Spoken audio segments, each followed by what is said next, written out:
weight classes. You must smash him, fight ready assassin. Gastelum passing him, double leg him and tapping him. Who was the first to bring the smoke straight to Adesanya? This 5'9" middleweight, call me the Brown Bomber. We are less than 1 month away from UFC 287 in Miami, and I am so excited to finally return. This is 2 camps back to back that this is the third one. So third time's the charm, but I've already had 2 camps back to back with no fight. And so I am eager, to say the least, to get back in there, anxious to get back in there. Lock me in there with anybody. Lock me in there with my mom. I'm going to beat the heck out of her. No, I'm just kidding. I'm sorry, Mom. But I'm excited. I am excited. I've been away from the sport for over a year and a half now. Like I said in my video, my last video, not by choice. Not by choice. I've been injured. I injured myself already 2 times on fight week. And there's no one to blame but me. You know, I'm the one that needs to be sharp. I'm the one that needs to make sure I'm aware of my situations, especially on fight week. And so, you know, I see it all as a blessing in disguise. You know, these things happen, and they happen for a reason, I always say. You know, before my last fight, before I injured my tooth, you know, I was dealing with a lot of injuries, dealing with a lot of stuff. I was going to go in there and fight anyway. But the big injury happened, and then we had to call the fight, right? So it also, in this time after that, it allowed my body to heal and to get everything situated for my next fight. Now I came into the gym. Now that my injuries are healed, I'm all healed up. I feel amazing. I'm in great shape. I mean, nothing's bothering me. I'm pretty healthy coming into my next fight, which is very rare. And I feel good. I'm very excited. Mentally, I'm locked in more than ever. You know, these injuries that happened were, like I said, my fault, 100%. I needed to be more aware and more sharp, especially on these fight weeks. And I'm not making that same mistake for the third time. Third time's the charm, as they say. And I am so locked in mentally. I have been working with my sport.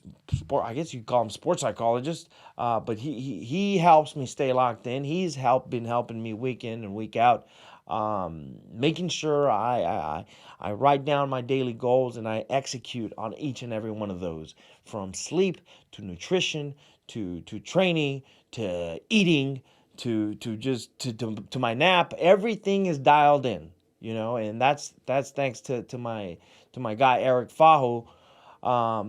He's been helping me with this, with my mental game. So now I am fighting at UFC 287 in Miami against Chris Curtis. Action man, he always brings it. He's been doing really good in the UFC. He's fought some really good competition so far and has beat them all. I think except Jack Hermanson.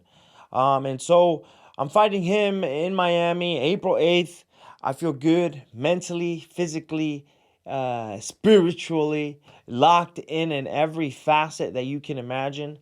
I am doing the work, making sure no stone is unturned for this fight.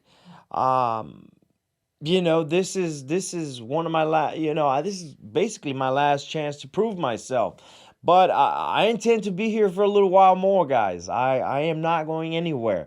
I intend to win this fight and continue with the UFC for a little while more. I'm young enough to go on another title run, and I feel like this is my I guess like a second chance in my career. You know, I am now a little older, a little more mature, a little smarter, and I think we're doing things in a whole lot better way than we were before. I mean, things that I wasn't doing before, I mean, I'm making sure it's getting done now these days, you know? I mean, it's just another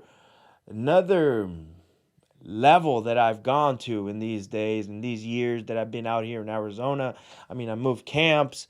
I moved from California to Arizona, and you know, I've grown a lot in this time. It has not been easy. I haven't been out by choice. It's been very difficult on me. It's been difficult on my family.